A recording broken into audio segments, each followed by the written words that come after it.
Hi friends, ఈరోజు మీకోసం ఒక కథ. అతను ఆమెను రహస్యంగా పెళ్ళరాడు. ఆమె అతని ప్రాణంగా ప్రేమించింది. కానీ తన తండ్రి కాబోతున్నానని తెలిసిన వేళ పాత ప్రేమికురాలి కోసం కట్టుకున్న భార్యని కరివేపాకులో తీసిపారేశాడు. మధ్యతరగతి మౌనం, శ్రీమంతుల అహంకారం మధ్య జరిగే ఈ యుద్ధంలో గెలుపు ఎవరిది? పల్లవి తన బిడ్డకు తండ్రిని ఇస్తుందా, లేక ద్రోహికి గుణపాఠం నేర్పుతుందా? ఏం జరుగుతుందో తెలుసుకోవాలంటే కథ చివరి వరకు చూడండి. మరి కథలోకి వెళ్తే, ఆ సాయంత్రం ఆకాశం వర్ణరంజితంగా ఉంది. పారిజాత పుష్పాల పరిమళం గాల్లో తేలియాడుతూ ఆ విశాలమైన ఇంటి వరండాలోకి నెమ్మదిగా ప్రవేశిస్తుంది. పల్లవి కిటికీ దగ్గర నిలబడి అస్తమిస్తున్న సూర్యుని చూస్తుంది. ఆమె కళ్ళల్లో ఒక వింతైన కాంతి ఉంది. అది కేవలం యవ్వనానికి సంబంధించిన మెరుపు మాత్రమే కాదు, త్వరలో తను కాబోయే అమ్మ అన్న తీయని అనుభూతి కలిగించిన వెలుగు అది. ఆమె చెయ్యి తన పొట్టపై ఆత్మీయంగా నిమిరింది. లోపల ప్రాణం పోసుకుంటున్న ఆ చిన్నారి జీవం తనకిచ్చే ధైర్యం మాటల్లో వర్ణించలేంది. రాహుల్ వస్తే ఈ విషయం చెప్పాలి, ఆయన ఎంతలా ఆనందిస్తారో అని మనసులోనే అనుకుంటూ మురిసిపోయింది. పల్లవి మరియు రాహుల్ పెళ్లి ఒక రహస్య ఒప్పందం లాంటిది. పెద్దలకి తెలియకుండా కేవలం మనసుల కలయిక అని నమ్మి ఆమె రాహుల్ను తన సర్వస్వంగా భావించింది. రాహుల్ అతను అందగాడు, ఐశ్వర్యవంతుడు. తన మాటలతో ఎదుటివారిని మంత్రముగ్ధులను చేసి నేర్పరి. అతని మాటల్లోని తీపికి పల్లవి తన జీవితాన్ని అర్పించుకుంది. పల్లవి సామాన్య మధ్యతరగతి కుటుంబంలో పుట్టిన అమ్మాయి. సాంప్రదాయం, ఆత్మగౌరవం ఆమెకు ప్రాణం. రాహుల్ పరిచయమైనప్పుడు ఆమె ప్రపంచం మారిపోయింది. అతను ఆమెను దేవతలు ఆరాధించేవాడు. పల్లవి, నువ్వు లేని జీవితం నాకు శూన్యం, లోకమేమనుకున్నా పర్వాలేదు, నాకు నువ్వు కావాలి అని అతను అన్నప్పుడు అతని కళ్ళలో కనిపించిన నిజాయితీ ఆమెను కట్టిపడేసింది. కానీ ఆ కళ్ళ వెనుక దాగి ఉన్న కపటం ఆమెకప్పుడు తెలియదు. తమ పెళ్లి జరిగిన రోజు పల్లవికి ఇప్పటికి గుర్తుంది. మల్లెపూల వాసన, చిన్న గుళ్ళో మంత్రాల సాక్షిగా జరిగిన ఆ వేడుక ఆమెకు ఒక తీపి గుర్తులు మాత్రమే. కానీ ఆ రహస్యం ఇప్పుడు ఆమెకు భారంగా మారుతుంది. త్వరలో పుట్టబోయే బిడ్డకు తండ్రి పేరు కావాలి, ఈ సంఘానికి జవాబు చెప్పాలి. రాత్రి 8 కావస్తుంది. సాధారణంగా రాహుల్ వచ్చే సమయం ఇది. పల్లవి వంటగదిలో రాహుల్కి ఇష్టమైన పదార్థాలు సిద్ధం చేసి ఎదురు చూస్తుంది. మనసులో ఎక్కడో చిన్న అలజడి. ఈ మధ్య రాహుల్ ప్రవర్తనలో మార్పు కనిపిస్తుంది. ఫోన్ వస్తే పక్కకు వెళ్ళి మాట్లాడడం, అర్ధరాత్రి వరకు బయట ఉండటం, ఇంటికి వచ్చిన ఏదో పరధ్యానంలో ఉండటం, ఇవన్నీ ఆమెను బాధిస్తున్నాయి. కాలింగ్ బెల్ మోగింది. పల్లవి పరిగెత్తుకుంటూ వెళ్ళి తలుపు తీసింది. రాహుల్ లోపలికి వచ్చాడు. అతని ముఖంలో అలసట లేదు, కానీ ఒక రకమైన విసుగు ఉంది. రాహుల్, వచ్చారా? ఈరోజు మీకోసం స్పెషల్గా మలై కోఫ్తా చేశాను అంది పల్లవి నవ్వుతూ. రాహుల్ పట్టించుకోకుండా తన ఫోన్ చూసుకుంటూ, ఆకలేదు పల్లవి, నువ్వు తిని పడుకో అన్నాడు నిర్లక్ష్యంగా. పల్లవి అతని దగ్గరికి వెళ్ళి సాలోచనగా అతని భుజంపై చేయి వేసి, రాహుల్, నేను మీకు ఒక ముఖ్యమైన విషయం చెప్పాలి. మనం ముగ్గురం కాబోతున్నాం అంది మెల్లగా, తడబడుతున్న స్వరంతో. రాహుల్ ఒక క్షణం ఆగి ఆమె వైపు చూశాడు. అతని కళ్ళల్లో ఆనందం కన్నా ఆశ్చర్యం, ఆపై అసహనం కనిపించాయి. అంటే నువ్వు ప్రెగ్నెంట్వా అని అడిగాడు. పల్లవి సిగ్గుతో తల వంచుకొని అవును అన్నట్లుగా తల ఊపింది. కానీ రాహుల్ నుండి వచ్చిన ప్రతిస్పందన ఆమెను దిగ్భ్రాంతి గురిచేసింది. అతను బిగ్గరగా నవ్వి, ఇప్పుడు ఇదొకటా? అసలే కావ్యతో సెటిల్ అవ్వాలని చూస్తూ ఉంటే నువ్వు ఈ సమస్య తెచ్చావా అన్నాడు కోపంగా. కావ్య, ఆ పేరు వినగానే పల్లవి గుండె వేగం పెరిగింది. కావ్య ఎవరామెకు తెలుసు. రాహుల్ మాజీ ప్రేమికురాలు. వారిద్దరి బంధం ఎప్పుడు తెగిపోయిందని రాహుల్ ఆమెకు మాటిచ్చాడు. కానీ ఇప్పుడు అదే పేరు అతని నోటి నుండి వినిపించడంతో పల్లవి ప్రపంచం తలకిందులైనట్లయింది. కావ్య, ఏంటి రాహుల్, ఆమెతో మీకు సంబంధం ఏంటి? మనం వివాహం చేసుకున్నాం కదా అంది పల్లవి ఆవేదనతో. రాహుల్ ఒక వెంగపు నవ్వు నవ్వి, పెళ్ళా? అది ఒక ఫార్మాలిటీ పల్లవి. నేను ప్రేమిస్తున్నానని చెప్పింది కేవలం నీ అందం కోసం. కానీ కావ్య, ఆమె నా స్థాయికి తగ్గ మనిషి. నా బిజినెస్ సామ్రాజ్యానికి ఆమె తోడు కావాలి. నువ్వంటే నాకు ఇష్టమే, కానీ అది కేవలం ఒక వస్తువు మీద ఉండే మక్కువ లాంటిది మాత్రమే అన్నాడు క్రూరంగా. పల్లవి కళ్ళల్లో నీళ్లు తిరిగాయి. తన్ను ఒక ప్రాణమున్న మనిషిగా కాకుండా ఒక వస్తువుగా పోల్చడం ఆమె ఆత్మగౌరవాన్ని దెబ్బతీస్తుంది. రాహుల్, నేను మీ భార్యను. నా కడుపులో మీ బిడ్డ పెరుగుతుంది అని గట్టిగా చెప్పడానికి ప్రయత్నించింది. రాహుల్ ఫోన్ మోగింది. అతను ఫోన్ తీసి, యా కావ్య, వస్తున్నాను డార్లింగ్, జస్ట్ 5 minutes అని చెప్పి పల్ల వైపు తిరిగి, నన్ను విసిగించకు, ఈ రాత్రి నేను రాను, కావ్యతో గడపాలి. నువ్వు ప్రశాంతంగా ఉండు, నీ ఖర్చులకు డబ్బులు ఇస్తున్నాను కదా, అది చాలు అని చెప్పి వేగంగా వెళ్ళిపోయాడు. తలుపు వేసిన శబ్దం పల్లవి హృదయంలో ఒక పెద్ద బాంబులా పేలింది. నిశ్శబ్దంగా ఉన్న ఆ గదిలో ఆమె వెక్కిల శబ్దం మాత్రమే వినిపిస్తుంది. ఒకప్పుడు తనని రాణిలా చూసుకుంటానని మాట ఇచ్చిన వ్యక్తి ఇప్పుడు తనని కేవలం ఒక ఆటబొమ్మలా భావిస్తున్నాడు. ఆమె ఆ రాత్రంతా కిటికీ దగ్గర కూర్చునుండిపోయింది. బయట వర్షం మొదలైంది. ఆ చల్లని గాలి ఆమె శరీరానికి తాకుతూ ఉన్న మనసులో రగులుతున్న మంటను చల్లార్చలేకపోయింది. మాతృత్వం తెచ్చిన ఆనందం ఇప్పుడు ఒక పెద్ద భారంగా కనిపిస్తుంది. రాహుల్ తన స్నేహితుడితో ఫోన్లో మాట్లాడుతున్న మాటలు ఆమె గుర్తొచ్చాయి. ఒకసారి అనుకోకుండా విన్న మాటలు. పల్లవి కేవలం నా అవసరాల కోసం, కావ్య నా లైఫ్. ఒక మిడిల్ క్లాస్ అమ్మాయిని మెయింటైన్ చేయడం పెద్ద కష్టమేం కాదురా, కొంచెం ప్రేమ నటిస్తే చాలు, జీవితాంతం దాసిలా పడి ఉంటుంది అని అతను నవ్వటం ఆమె చెవుల్లో మారుమోగుతుంది. ఆమె తన్ను తాను ప్రశ్నించుకుంది. నా తప్పు ఏంటి, నమ్మడమా లేక ప్రాణానికి ప్రాణంగా ప్రేమించడమా? సూర్యోదయం అయింది కానీ పల్లవి జీవితంలో వెలుగు నింపడానికి కాదు, తాను అనుభవిస్తున్న చీకటిని మరింత స్పష్టంగా చూపించడానికి అన్నట్టుగా ఉంది ఆ ఎండ. రాత్రంతా నిద్రలేని కళ్ళతో కిటికీ వైపు చూస్తూ ఉండిపోయిన పల్లవికి బయట వికసిస్తున్న పూలు కూడా వెక్కిరిస్తున్నట్లు అనిపించాయి. ఒకప్పుడు ఈ ఇంట్లోకి అడుగుపెట్టినప్పుడు ఇది తన కళ్ళ సౌదమని అనుకుంది. అప్పుడు గోడ మీద పడే నీడలు కూడా అందంగా కనిపించేవి. కానీ ఇప్పుడు ఆ గోడల మధ్య దాగి ఉన్న మౌనం ఆమెను మింగేయటానికి వస్తున్నట్టుగా ఉంది. ఉదయం 8 గంటలు అవుతూ ఉండగా బయటకు ఆర్హారం వినిపించింది. పల్లవి గుండె ఒక్కసారిగా జారిపోయింది. అది రాహుల్ కారు శబ్దమే. ఆయన వస్తున్నాడంటే ఒకప్పుడు ప్రాణం లేసి వచ్చేది. కానీ ఈరోజు అదే ప్రాణం పోతున్నంత భయం కలుగుతుంది. తలుపు తీసుకుని లోపలికి వచ్చారు రాహుల్. అతని డ్రస్సు నలిగిపోయి ఉంది. ముఖంలో పశ్చాత్తాపం నీడ కూడా లేదు. పైగా ఏదో విజయం సాధించిన వాళ్ళ ఒక వింతైన గర్వం అతని కళ్ళలో తాండవిస్తుంది. ఇంకా పడుకోలేదా పల్లవి అని అడిగాడు నిర్లక్ష్యంగా సోఫాలో వాలుతూ.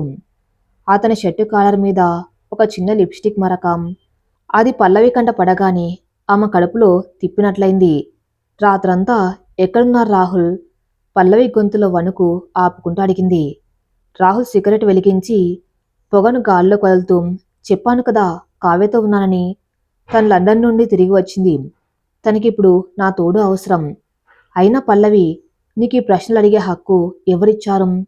మనం ఇక్కడ ప్రశాంతంగా ఉన్నామంటే కారణం కావ్య వాళ్ళ నాన్నగారిచ్చే బిజినెస్ కాంట్రాక్టులే అన్న విషయం మర్చిపోకన్నాడు. పల్లవి విస్తుపోయింది. అంటే కేవలం డబ్బు కోసం, కాంట్రాక్టుల కోసం నన్ను మోసం చేస్తున్నారా? మనం దేవుడి సాక్షిగా పెళ్లి చేసుకున్నాం కదా. రాహుల్ బిగ్గరగా నవ్వాడు.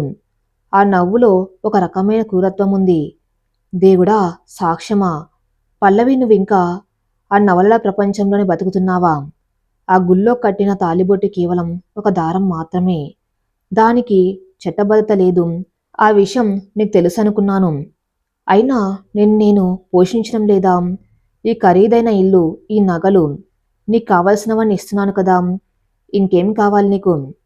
పల్లవి తన కన్నీళ్లను ఆపుకుంటూ, నాకు కావాల్సింది నగలు కాదు రాహుల్, మీ ప్రేమ, మీ గౌరవం. నా కడుపులో పెరుగుతున్న బిడ్డకు మీ పేరు కావాలి. దానికి కూడా చట్టబద్ధత లేదని అంటారా అని అడిగింది ఆశగా. రాహుల్ ముఖం ఒక్కసారిగా కఠినంగా మారింది. సిగరెట్ను యాస్ట్రేలో నలిపేస్తూ లేచి నిలబడ్డాడు. ఆమె దగ్గరకు వచ్చి ఆమె గడ్డాన్ని బలంగా పట్టుకుని పైకెత్తాడు. చూడు పల్లవి, ఈ బిడ్డ అనే సెంటిమెంట్తో నన్ను బ్లాక్మెయిల్ చేయాలని చూడకు. అది నీ బాధ్యత. నాకిప్పుడు కెరియర్ ముఖ్యం. కావ్యతో నా పెళ్లి జరిగితేనే నా బిజినెస్ సామ్రాజ్యం నిలబడుతుంది. కాబట్టి నువ్వొక మూలపడి ఉండు. నీకు కావలసినవన్నీ అంతాయి. కానను ప్రశ్నించే ధైర్యం చేయకు. నా దృష్టిలో నువ్వు కేవలం నా అవసరాలు తీర్చే ఒక వస్తువు మాత్రమే. అంతకు మించి నీకు ఈ ఇంట్లో ఎలాంటి స్థానం లేదు అని నిర్దాక్షిణ్యంగా చెప్పి తన బెడ్రూంలోకి వెళ్ళిపోయాడు. పల్లవి అక్కడే కుప్పగొలిపోయింది. ఒక స్త్రీకి తన భర్త నోటి నుండి నువ్వొక వస్తువి అన్న మాట వినడం కన్నా పెద్ద శిక్ష మరొకటి ఉండదు. ఆ మాటలు ఆమె చెవుల్లో సీసం పోసినట్లుగా మారుమోగుతున్నాయి. కాసేపటికి రాహుల్ స్నేహితుడు విక్రమ్ అక్కడికి వచ్చాడు. విక్రమ్కి రాహుల్ చేసే ప్రతి పని తెలుసు. నిజానికి పల్లవిని లోబర్చుకోమని సలహా ఇచ్చింది కూడా అతనే. పల్లవి హాల్లో ఏడుస్తూ కూర్చోవటం చూసి విక్రమ్ దగ్గరకు వచ్చాడు. ఏంటి పల్లవి, ఏడుస్తున్నావా? రాహుల్ అంటే అంతే. అతనికి లోకం రీతులు తెలుసు. నువ్వెందుకంతగా బాధపడతావు? హాయిగా ఈ ఐశ్వర్యాన్ని అనుభవించు అన్నాడు వెటకారంగా. పల్లవి తల ఎత్తి అతన్ని చూసింది. విక్రమ్ గారు, మీరు కూడా రాహుల్లాగానే ఆలోచిస్తున్నారా? ఒక ఆడదాని జీవితం అంటే మీకంత లోకువా? విక్రమ్ నవ్వి, లోకువాని కాదు పల్లవి, ప్రాక్టికల్గా ఆలోచించు. రాహుల్ లాంటి వాడు నీలాంటి మిడిల్ క్లాస్ అమ్మాయిని పెళ్లి చేసుకున్నాడంటే అది నీ అదృష్టం. అతను కావ్యని పెళ్లి చేసుకున్నాం. నిన్ను వదిలేయడు కదా. నీకు ఎంజాయ్ చేయటానికి అంతా ఉంది. ఈ ఏడుపులు ఆపి రాహుల్ని సంతోషపెట్టే మార్గం చూడు అన్నాడు అసహ్యకరమైన చూపులతో. పల్లవికి అప్పుడు అర్థమైంది రాహుల్ చుట్టూ ఉన్న ప్రపంచం ఎంత కలుషితమైందో. వీళ్ళందరూ కలిసి తను ఒక పంజరంలో బంధించారు. పల్లవి తన గదిలోకి వెళ్ళి తలుపు వేసేసుకుంది. అద్దంలో తన రూపాన్ని చూసుకుంది. కళ్ళు వాచిపోయి ఉన్నాయి. నుదుటి మీద సింధూరం ఇంకా అలాగే ఉంది. కానీ ఆ సింధూరానికి అర్థం ఉందా? ఆమె చేతులు మళ్ళీ తన పొట్ట మీదకు వెళ్ళాయి. బిడ్డ, నిన్నిక్కడికి ఆహ్వానించడం నా తప్ప? ఇటువంటి క్రూరమైన తండ్రి నీకు అవసరమా అని మనసులో అడిగింది. కానీ మరో క్షణమే ఆమెలో ఒక కొత్త ఆలోచన మొదలైంది. తను ఇలా ఏడుస్తూ కూర్చుంటే రాహుల్ మరింతగా తొక్కేస్తాడు. తన దగ్గర చట్టబద్ధమైన పత్రాలు లేకపోవచ్చు, కానీ తన దగ్గర ఒక స్త్రీకి ఉండవలసిన ఆత్మగౌరవం ఉంది. నేను ఒక వస్తువును కాదు, నేను పల్లవిని, ఒక ప్రాణమున్న మనిషిని, ఒక తల్లిని అని గట్టిగా అనుకుంది. అదే సమయంలో రాహుల్ ఫోన్ హాల్లో మోగింది. అతను బాత్రూంలో ఉన్నాడేమో. పల్లవి వెళ్ళి ఫోన్ చూసింది. స్క్రీన్ మీద కావ్య అని ఉంది. పల్లవి గుండె వేగంగా కొట్టుకుంటుంది. ధైర్యం చేసి ఫోన్ ఎత్తింది. హలో రాహుల్, ఎక్కడున్నావు? ఈరోజు షాపింగ్కి వెళ్ళాలి కదా. ఆ పల్లవికి ఏదో ఒకటి చెప్పి త్వరగా వచ్చేయి. ఆ పీడ ఎప్పుడు విరగడవుతుందో ఏంటో అని అటువైపు నుండి కావ్య గొంతు వినిపించింది. పల్లవి గొంతు పెగల్లేదు. కావ్య మాటలోని విషం ఆమెను ఉక్కిరి బిక్కిరి చేసింది. హలో రాహుల్, మాట్లాడుతున్నావా అని కావ్య అడిగింది. నేను పల్లవిని మాట్లాడుతున్నాను అంది పల్లవి నిశ్చయంగా. అవతల వైపు నిశ్శబ్దం. కాసేపటి తర్వాత కావ్య హేళనగా నవ్వింది. ఓహో, నువ్వా? రాహుల్ ఇంట్లో పెట్టుకున్న బొమ్మవా? విను పల్లవి, రాహుల్ నా వాడు. నువ్వు కేవలం అతని కాలక్షేపం కోసం మాత్రమే. త్వరలోనే నిన్న ఆ ఇంట్లో నుండి గెంటేస్తాను. అప్పటి వరకు వీలైనంత దోచుకో అని ఫోన్ పెట్టేసింది. ఫోన్ ఆమె చేతిలో నుండి జారిపోయింది. పల్లవికి ఇప్పుడంతా సుష్టంగా అర్థమైంది. రాహుల్ మరియు కావ్య కలిసి తను ఒక పన్నాగంలో ఇరికించారు. ఆమె కేవలం ఒక బాధితురాలు కాదు, ఒక పెద్ద కుట్రలో పావుగా మారింది. పల్లవి కిటికీ దగ్గరకు వెళ్ళి బయట ఉన్న పారిజాత చెట్టును చూసింది. రాత్రి పూసి తెల్లవారేసరికి రాలిపోయే ఆ పూలు తన జీవితం లాగానే అనిపించాయి. కానీ రాలిపోయిన పూలు కూడా పరిమళాన్ని ఇస్తాయి. ఆమె కన్నీళ్లు తుడుచుకుంది. రాహుల్, నువ్వు నన్ను వస్తువుగా చూశావు, కానీ ఆ వస్తువే నీ పతనాన్ని చూస్తుందని నువ్వు ఊహించలేదు. నా బిడ్డ కోసం, నా గౌరవం కోసం నేను పోరాడతాను. ఈ రహస్య వివాహానికి ఉన్న శక్తి ఏంటో చూపిస్తాను అని మనసులో ప్రతిజ్ఞ పూనింది. కానీ ఆమె దగ్గర ఏముంది? డబ్బు లేదు, అండలేదు. ఉన్నదల్లా కేవలం తన మేధస్సు మరియు తన బిడ్డ మీద ఉన్న ప్రేమ మాత్రమే. ఆ రాత్రి రాహుల్ మళ్ళీ తయారై బయటకు వెళ్తుంటే పల్లవి అడి నిలబడలేదు, కనీసం మాట్లాడలేదు. అది చూసి రాహుల్ ఆశ్చర్యపోయాడు. ఏంటి, బుద్ధి వచ్చినట్లుంది, ఇలాగే ఉండు అని వెళ్ళిపోయాడు. రాహుల్ వెళ్ళాక పల్లవి తన బీరువా తెరిచి తన దగ్గర ఉన్న కొన్ని సర్టిఫికేట్లు, తన తల్లి ఇచ్చిన చిన్న బంగారు గొలుసులు తీసుకుంది. ఆమె కళ్ళల్లో ఇప్పుడు దుఃఖం లేదు, ఒక నిశ్శబ్దమైన నిప్పు కనిపిస్తుంది. ఆ రాత్రి పల్లవికి యుగంలో గడిచింది. గోడ గడియారం చేసే టిక్ టిక్ శబ్దం ఆమె గుండె చప్పుల్లా వినిపిస్తుంది. రాహుల్ వెళ్ళిపోయాక తర్వాత ఆ పెద్ద బంగళా ఒక శ్మశానంలా నిశ్శబ్దంగా మారింది. ఒకప్పుడు ఆ నిశ్శబ్దం ఆమెకు ప్రశాంతతనిచ్చేది. కానీ ఇప్పుడు అది ఆమెను వెక్కిరిస్తుంది. పల్లవి తన గదిలోని చిన్న టేబుల్ మీద ఉన్న ఫోటో ఫ్రేమ్ వైపు చూసింది. అందులో తను రాహుల్ నవ్వుతూ ఉన్నారు. ఆ నవ్వు వెనక ఇన్ని కుతంత్రాలు ఉన్నాయని ఆమె ఊహించలేదు. ఆ ఫోటోను తీసి డ్రాయర్లో పడేసింది. ప్రేమన్న పదానికి అర్థం మారుతున్న వేళ పాత జ్ఞాపకాలు కేవలం గాయాలు మాత్రమే మిగిలిస్తాయి. తెల్లవారుజామున 3 గంటలు. పల్లవి కళ్ళు మూసుకున్న దృశ్యాలన్నీ కళ్ళ ముందే కదలాడుతూ ఉన్నాయి. కావ్య అన్న మాటలు, రాహుల్ నా వాడు, నువ్వు కేవలం ఒక బొమ్మవి, ఆ మనసుని మెలిపెడుతున్నాయి. నేనెందుకింత బలహీనంగా మారాను అని తన్ని తాను ప్రశ్నించుకుంది. పల్లవి చదువుకున్న అమ్మాయి, డిగ్రీలో గోల్డ్ మెడలిస్టు, తండ్రి పోయాక బాధ్యతలన్నీ తను భుజాన వేసుకున్న ధైర్యవంతురాలు. అటువంటిది రాహుల్ మోహంలో పడి తన్ను తాను పూర్తిగా మర్చిపోయింది. ఆమె మెల్లగా లేచి తలస్నానం చేసింది. చల్లని నీరు ఆమె శరీరాన్ని తాకుతూ ఉంటే మనసులో ఉన్న మాలిన్యం కూడా కడిగివేయబడుతున్నట్లు అనిపించింది. అద్దం ముందు నిలబడి నుదుట్న చిన్న కుంకుమ బొట్టు పెట్టుకుంది. అది రాహుల్ కోసం కాదు, తన అస్తిత్వం కోసం. ఉదయం 10 గంటలు అవుతూ ఉండగా రాహుల్ ఇంటికొచ్చాడు. అతనితో పాటు విక్రమ్ కూడా ఉన్నాడు. ఇద్దరు ఏదో సీరియస్ చర్చలో ఉన్నారు. పల్లవి హాల్లోకి రావటం చూసి రాహుల్ ఆగిపోయాడు. పల్లవి, కాఫీ తీసుకురా. విక్రమ్ కూడా ఇక్కడే ఉంటాడు. మేం ఒక ముఖ్యమైన క్లయింట్ కోసం వెయిట్ చేస్తున్నాం అన్నారు రాహుల్. కనీసం ఆ ముఖం చూడకుండా. పల్లవి ఏం మాట్లాడకుండా వంటగదిలోకి వెళ్ళింది. కాఫీ కలుపుతున్నప్పుడు ఆమె చేతులు వణకలేదు. ఆమెలో ఏదో స్థిరత్వం చోటు చేసుకుంది. కాఫీ కప్పులు ట్రేలో పెట్టుకుని తెచ్చి టీపాయ్ మీద పెట్టింది. రాహుల్, నేను మీతో మాట్లాడాలి అంది పల్లవి ప్రశాంతంగా. రాహుల్ చిరాగ్గా తల ఎత్తి, చెప్పాను కదా పల్లవి, ఇప్పుడు బిజినెస్ పనిలో ఉన్నానని, నీ సెంటిమెంట్లు ఆపు అన్నాడు. ఇది సెంటిమెంట్ కాదు రాహుల్, నా భవిష్యత్తు గురించి, నా కడుపులో ఉన్న బిడ్డ భవిష్యత్తు గురించి అని పల్లవి గట్టిగా చెప్పింది. విక్రమ్ నవ్వి, పల్లవి, రాహుల్కిప్పుడు పెద్ద డీల్ సెటిల్ అవబోతుంది. ఈ టైంలో నువ్వు ఈ పాత చింతకాయ పచ్చడి ముచ్చట్లు తెస్తే ఎలా అన్నాడు వెటకారంగా. పల్లవి విక్రమ్ వైపు తిరిగి, విక్రమ్ గారు, ఇది మా వ్యక్తిగత విషయం. మీరు అతిథిగా వచ్చారు, అతిథిగానే ఉండండి.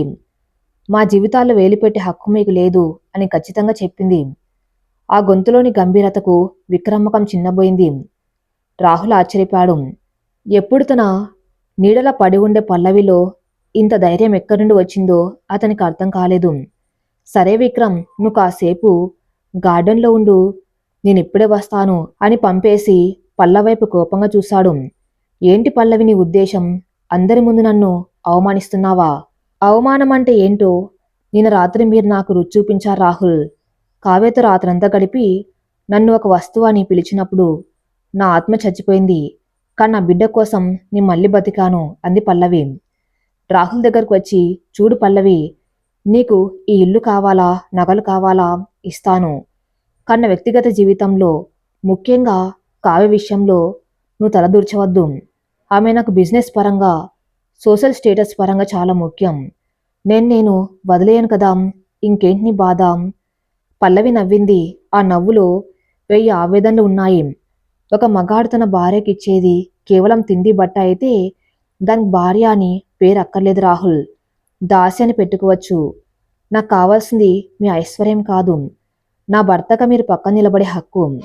మీరు కావ్యను పెళ్లి చేసుకోవాలని చూస్తున్నారు కదా, మరి నా పరిస్థితి ఏంటి? నీ పరిస్థితి ఏముంది? ఈ ఇంట్లోనే ఉంటావు. కావ్యకు అంతా తెలుసు, తన అభ్యంతరం చెప్పదు అన్నారు రాహుల్ నిర్లక్ష్యంగా. పల్లవి గుండె తరుక్కపోయింది. అంటే తను ఒక చిన్న ఇల్లులాగా ఉంచాలని అతని ప్లాన్ అన్నమాట. ఎంతటి నీచమైన ఆలోచన. సరిగ్గా అదే సమయంలో ఒక ఎర్రటి కారు పోర్టికోలో ఆగింది. అందులో నుండి అత్యాధునిక దుస్తులు ధరించిన కావ్య దిగింది. ఆమె కళ్ళలో ఒక రకమైన అహంకారం, గెలుపు తాలూకు గర్వం సుష్టంగా కనిపిస్తున్నాయి. సరాసరి హాల్లోకి నడుచుకుంటూ వచ్చి రాహుల్ని హక్ చేసుకుంది. హాయ్ రాహుల్, సారీ చెప్పకుండా వచ్చాను. విక్రమ్ బయట కలిశాడు, అంత సెట్ అయిందా అని అడిగింది. పల్లవిని చూస్తూ ఒక వింతైన చూపు చూసింది. ఓ, ఈమె ఇంకా ఇక్కడే ఉందా? రాహుల్, నువ్వింకా చెప్పలేదా తనకి? రాహుల్ తడబడుతూ చెప్పాను కావ్య, కానీ తను కొంచెం ఎమోషనల్గా ఉంది అన్నాడు. కావ్య పల్లవి దగ్గరకు వచ్చి ఆమె కట్టుకున్న పట్టుచీరను అసహ్యంగా చూస్తూ, చూడమ్మాయి, నీకసలు రాహుల్ స్టేటస్ తెలుసా? నీలాంటి వాళ్ళు రాహుల్ జీవితంలో ఒక చిన్న ఘట్టం మాత్రమే. ఇప్పుడు క్లైమాక్స్ నడుస్తుంది. అందులో హీరోయిన్ నేను, నువ్వు కేవలం ఎక్స్ట్రా ఆర్టిస్టు మాత్రమే. మర్యాదగా ఇక్కడి నుండి వెళ్ళిపోతే నీకు కొంత సెటిల్మెంట్ అమౌంట్ ఇప్పిస్తానంది. పల్లవి రక్తం మరిగిపోయింది. కానీ ఆమె తన సహనాన్ని కోల్పోలేదు. కావ్య గారు, ఒకరి మొగుణ్ణి దొంగలించే వాళ్ళకి స్టేటస్ గురించి మాట్లాడే హక్కు లేదు. ఆయన నా భర్త, ఈ బిడ్డకు తండ్రి. మీరు ఎన్ని కలలు కన్నా సమాజం ముందు ఆయన భార్య నేనే అంది నిబ్బరంగా. కావ్య నవ్వి రాహుల్ వైపు తిరిగి, విన్నావా రాహుల్, నీ భార్యట. నీ దగ్గర ఏమైనా ప్రూఫ్స్ ఉన్నాయా పల్లవి? ఆ గుళ్ళో కట్టిన తాళికి విలువేముంది? రిజిస్టర్ పేపర్లు ఉన్నాయా? ఫోటోలున్నాయా? ఏమీ లేవు. ఎందుకంటే రాహుల్ నిన్ను ఒక ప్లాన్ ప్రకారమే ట్రాప్ చేశాడు అంది క్రూరంగా. పల్లవి రాహుల్ వైపు చూసింది. అతని కళ్ళల్లో కనీసం పశ్చాత్తాపం కుల్లేదు.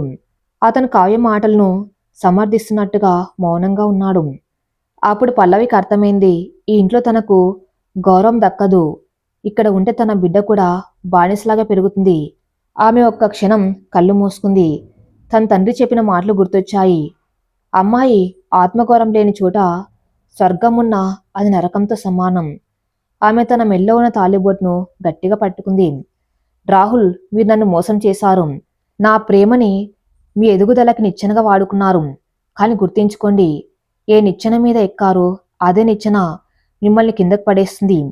నేను ఈ క్షణమే ఈ ఇల్లు వదిలి వెళ్తున్నాను అంది. రాహుల్ నిర్ఘాంతపోయాడు.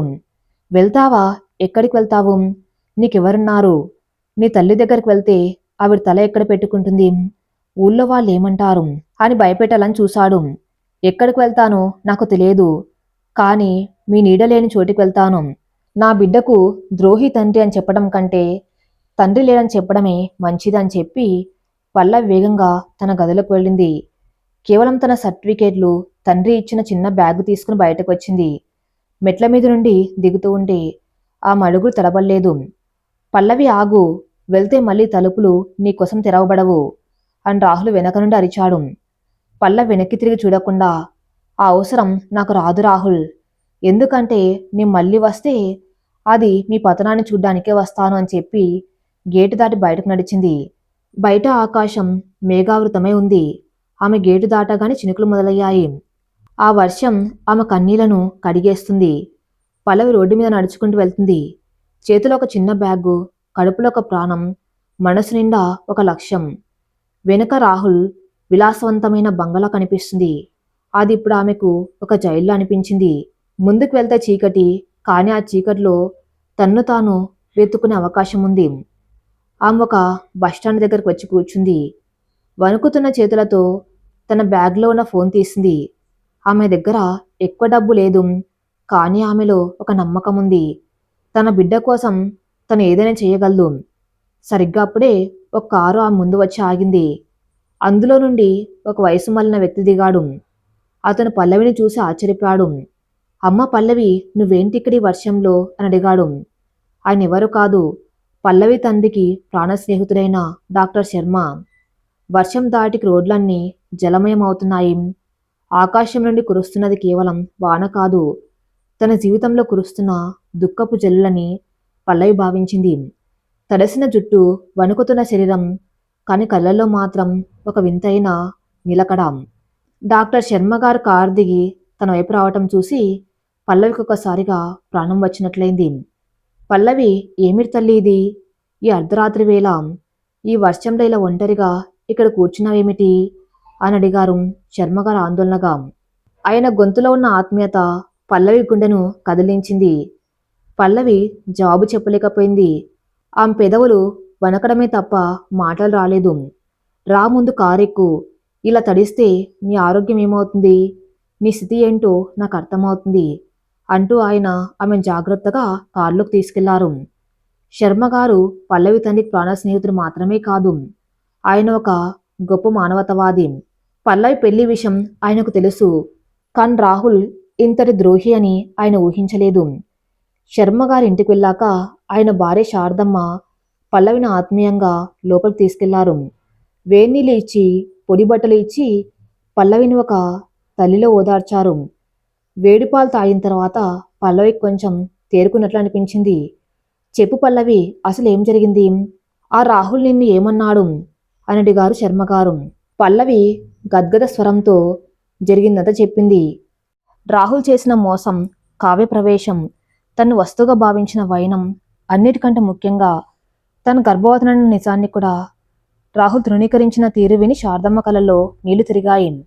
ఎంతటి కసాయివాడు ఒక ప్రాణం పోసుకున్న వేళ ఇంతటి కర్కశత్వమా అని ఆవిడ ఆవేదన చెందారు. శర్మగారు గంభీరంగా ఆలోచించి, చూడు పల్లవి, నువ్వు ఆ ఇల్లు వదిలి రావటం చాలా మంచి పని చేశావు. ఆత్మామానం చంపుకొని అక్కడ ఉండటమంటే ప్రతిరోజు చావటమే. ఇప్పుడు నీ ముందు 2 లక్ష్యాలు ఉన్నాయి. ఒకటి నీ బిడ్డను ఆరోగ్యంగా ఈ లోకంలోకి తీసుకురావటం, రెండోది నీ కాళ్ళ మీద నువ్వు నిలబడ్డం అని అన్నారు. అటు రాహుల్ బంగ్లాలో పల్లవి వెళ్ళిపోయిన తర్వాత ఒక వింతైన నిశ్శబ్దం ఆవరించింది. రాహుల్కి ఎందుకో తెలియని అసహనం. తను అనుకున్నట్లు పల్లవి భయపడి కాళ్ళ మీద పడలేదు. పైగా ఎదురు తిరిగి వెళ్ళిపోయింది. అది అతని అహాన్ని గాయపరిచింది. రాహుల్, ఎందుకలా ఆలోచిస్తున్నావు? వెళ్తే వెళ్ళింది. మనకు పీడ విరగడైంది. ఇప్పుడు మనం స్వేచ్ఛగా మన పెళ్లి పనులు చూసుకోవచ్చు అంది కావ్య సోఫాలో కాళ్ళు చాపుకొని కూర్చుని. అది కాదు కావ్య, తను ప్రెగ్నెంట్ అని చెప్పింది. అది బయట తెలిస్తే నా ఇమేజ్ ఏమవుతుంది? బిజినెస్ సర్కిల్లో నన్ను ఏమనుకుంటారు అన్నారు రాహుల్ ఆందోళనగా. కావ్య హేళనగా నవ్వింది. నీ ఇమేజ్కి ఏం కాదు రాహుల్, మన దగ్గర డబ్బు ఉంది, పవర్ ఉంది. తను ఎక్కడికి వెళ్తుంది? తన తల్లి దగ్గరికి వెళ్తే ఆవిడ భయంతోనే చనిపోతుంది. లోకం ముందు తను ఒక అనామక స్త్రీ మాత్రమే. ఆ బిడ్డకు తండ్రి నువ్వే నిరూపించడానికి తన దగ్గర ఆధారం ఏముంది? రిలాక్స్ రాహుల్. రాహుల్కి ఆ మాటలు నిజమే అనిపించాయి. కాని పల్లవి కలల్లో చివరిగా చూసిన ఆ నిప్పు అతనికి ఎందుకు భయం కలిగిస్తుంది. మరుసటి రోజు ఉదయం పల్లవి మేల్కొనేసరికి కిటికీ గుండా సూర్యరశ్మి గదిలోకి ప్రవేశిస్తుంది. శారదమ్మ గారు కాఫీ పట్టుకుని వచ్చారు. లేమ్మా పల్లవి, ఇవాళ నుండి నీ కొత్త జీవితం మొదలవ్వాలి. నువ్వెవరికి భయపడవలసిన అవసరం లేదు. ఈ ఇల్లు నీదనుకో అన్నారు ఆవిడ. పల్లవి శర్మగారి దగ్గరికి వెళ్ళి, అంకుల్, నాకు మీ ఆశ్రయం కావాలి, కానీ అది భారంగా ఉండకూడదు. నేను పని చేయాలనుకున్నాను. నా బిడ్డ కోసం నేను సంపాదించాలి అంది నిశ్చయంగా. శర్మగారు నవ్వి, నీలో ఆ పట్టుదల నాకు తెలుసు పల్లవి. మా హాస్పిటల్లో అడ్మినిస్ట్రేషన్ విభాగంలో ఒక పోస్టు ఖాళీగా ఉంది. నీ విద్యార్హతకు ఆ తగిన పని. నువ్వు అక్కడ జాయిన్ అవ్వచ్చు. కానీ ఒక విషయం గుర్తించుకో, రాహుల్ ఊరుకోడు. తను నిన్ను వెతకవచ్చు లేదా ఇబ్బంది పెట్టవచ్చు అని హెచ్చరించారు. ఆయన గురించి నాకు భయం లేదు అంకుల్. ఒక మనిషి మీద గౌరవం పోయాక భయం కూడా పోతుంది అంది పల్లవి గంభీరంగా. కావ్య ఊరికే కూర్చునే రకం కాదు. రాహుల్ ఆస్తిపై ఆమె కన్ను ఉంది. పల్లవి వెళ్ళిపోవటమే కాదు, ఆమె పూర్తిగా రాహుల్ జీవితం నుండి తుడిచిపెట్టుకుపోవాలని కోరుకుంటుంది. విక్రమ్ని పిలిపించి రహస్యంగా మాట్లాడింది. విక్రమ్, పల్లవి ఎక్కడుందో కనిపెట్టాలి. తను ఆ బిడ్డను సాగ్గా తీసుకొని మళ్ళీ రాహుల్ దగ్గరకు రాకూడదు. తను ఏదో ఒక రకంగా ఈ నగరం నుండి పంపించేయాలి అంది కావ్య. విక్రమ్ నవ్వి, నువ్వు కంగారు పడక కావ్య. రాహుల్ నా స్నేహితుడు. నీ మేలు కోరేవాణ్ణి నేను. పల్లవి ఎక్కడికి వెళ్ళినా నా కన్ను ఆ మీద ఉంటుంది. తనకే సహాయం అందకుండా చేస్తాను అని మాటిచ్చాడు. పల్లవి హాస్పిటల్లో జాయిన్ అయింది. మొదటి రోజు పనిలో నిమగ్నమైనప్పుడు ఆమెకు ఒక రకమైన సంతృప్తి కలిగింది. తన చదువు, తన తెలివితేటలు తన్ని కాపాడతాయని ఆమెకు నమ్మకం కలిగింది.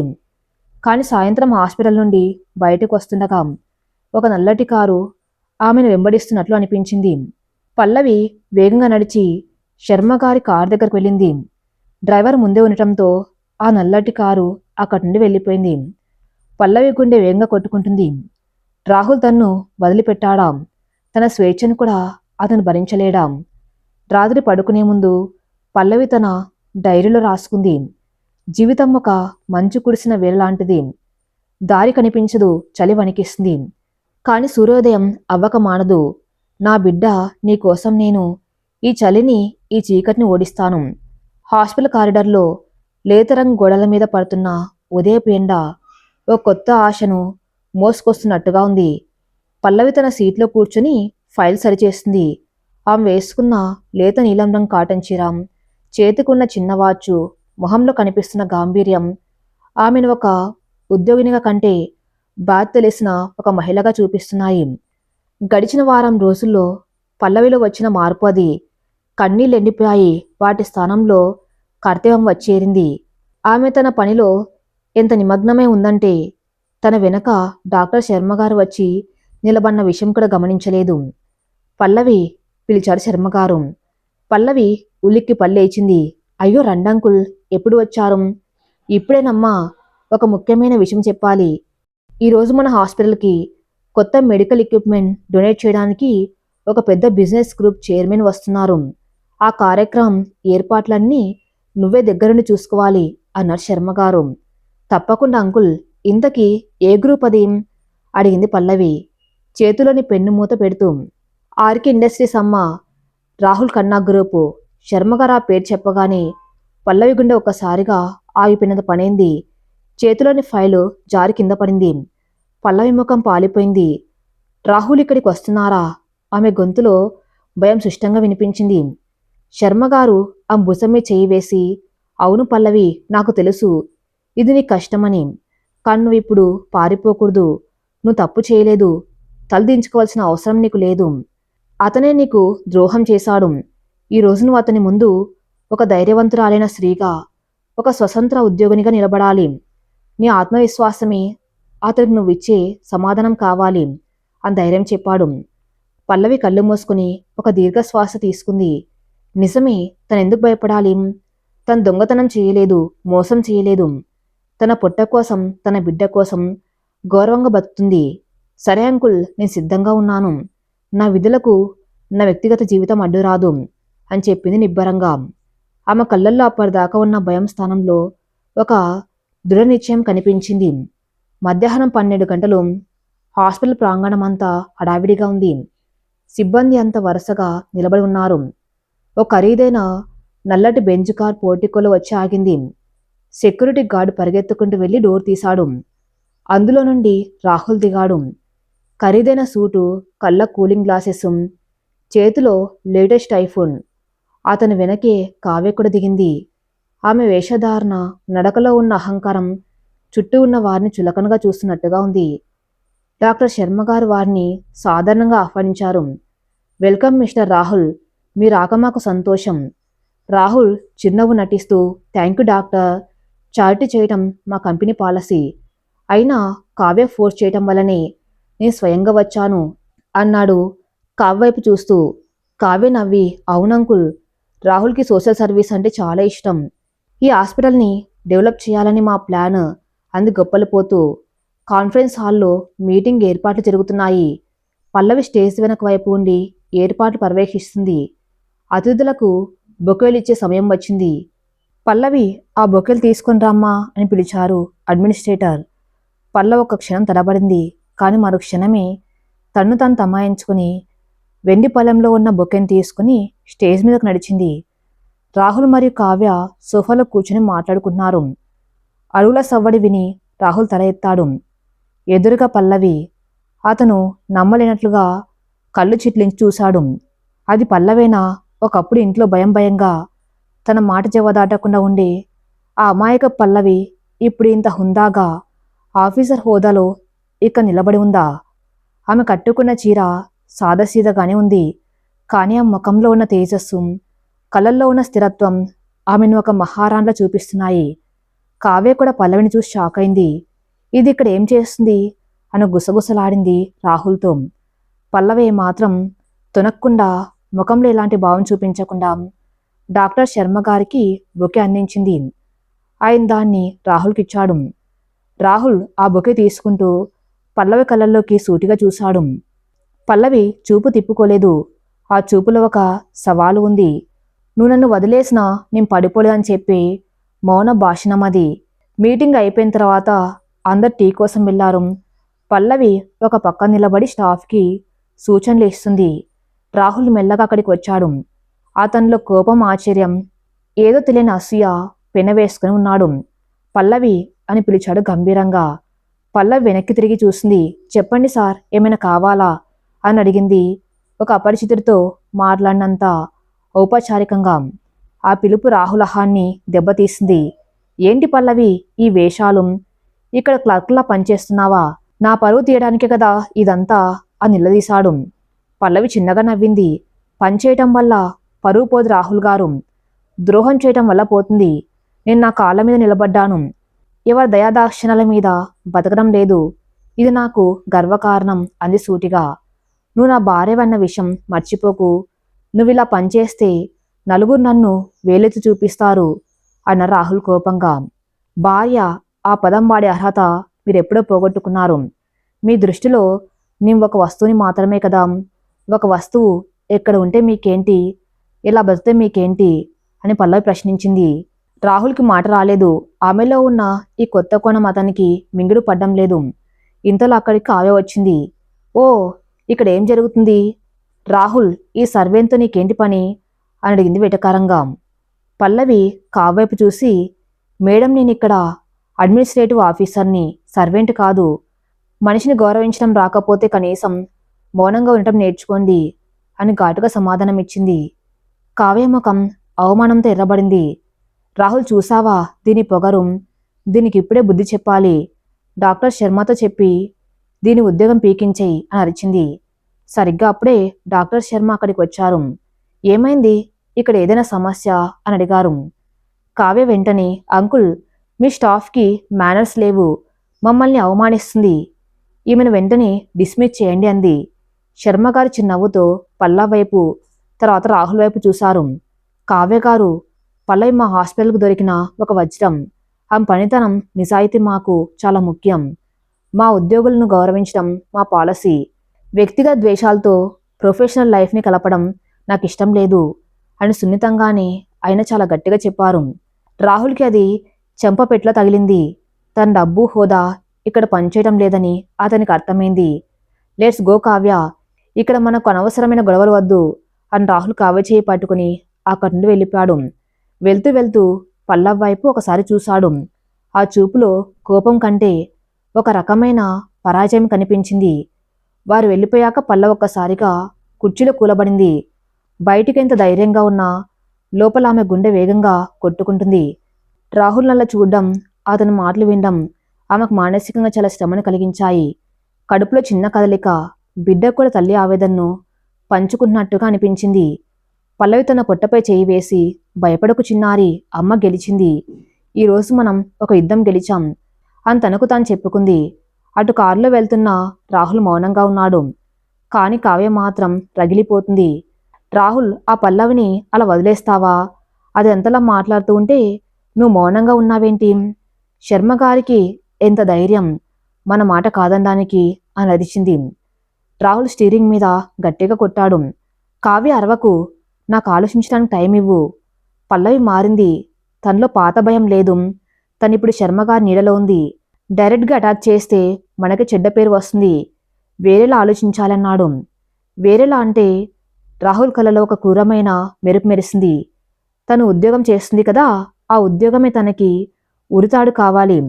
హాస్పిటల్లో ఏదైనా తప్పు జరిగితే బాధ అడ్మినిస్ట్రేటివ్దే అవుతుంది. పల్లవి మీద నిందపడేలా చేయాలి. అప్పుడు శర్మగారే ఆమెను బయట గెంటేస్తారు అని ప్లాన్ చెప్పాడు. కావ్య పెదవుల మీద వంకర నవ్వు వెలిసింది. గుడ్ ఐడియా రాహుల్, విక్రమ్ని వాడుదాం. ఈసారి పల్లవికి కోలుకోలేని దెబ్బ తగలాలి అని అంది. ఆ రాత్రి పల్లవి హాస్పిటల్లో లేట్ నైట్ వరకు ఉండవలసి వచ్చింది. అకౌంట్స్ క్లోజ్ చేసి ఇంటికి వెళ్దామని బయలుదేరింది. హాస్పిటల్ పార్కింగ్ ఏరియా నిర్మానుష్యంగా ఉంది. ఆమె నడుచుకుంటూ వెళ్తూ ఉండగా కరెంటు పోయింది. చుట్టూ చిమ్మ చీకటి. కేవలం తన ఫోన్ టార్చ్ వెలుతురు మాత్రమే ఉంది. వెనక ఎవరో నడుస్తున్న అడుగుల శబ్దం. పల్లవి ఆగిపోయింది. ఎవరది అని గట్టిగా అడిగింది. సమాధానం లేదు. కేవలం గాల్లో ఆకులు కదిలిన శబ్దం. ఆ మళ్ళీ నడక వేగం పెంచింది. ఇంతలో ఒక చెయ్యి ఆ భుజం మీద పడింది. పల్లవి భయంతో అమ్మా అని అరిచింది. అది వాచ్మెన్ రామయ్య. మేడం, మీరా? ఇంత రాత్రి ఒంటరిగా వెళ్తున్నారు? నిన్న ఆటో పిలవనా అని అడిగాడు. పల్లవి ఊపిరి పీల్చుకుంది. పర్లేదు రామయ్య గారు, మా అంకుల్ కారు పంపారు, గేటు బయట ఉంది అని చెప్పి వేగంగా వెళ్ళిపోయింది. కానీ ఆమె గమనించిన విషయం ఏమిటంటే పార్కింగ్లోని ఒక స్తంభం చాటున విక్రమ్ నిలబడి ఆమెను గమనిస్తున్నాడు. అతని చేతిలో హాస్పిటల్ ఫార్మసీకి సంబంధించిన డూప్లికేట్ తాళం చెవులు ఉన్నాయి. మరి తర్వాత ఏం జరగబోతుందో నెక్స్ట్ ఎపిసోడ్లో చూద్దాం. నెక్స్ట్ పార్ట్ కోసం నా ఛానల్ని ఫాలో అవుతూనండి. Thank you for listening.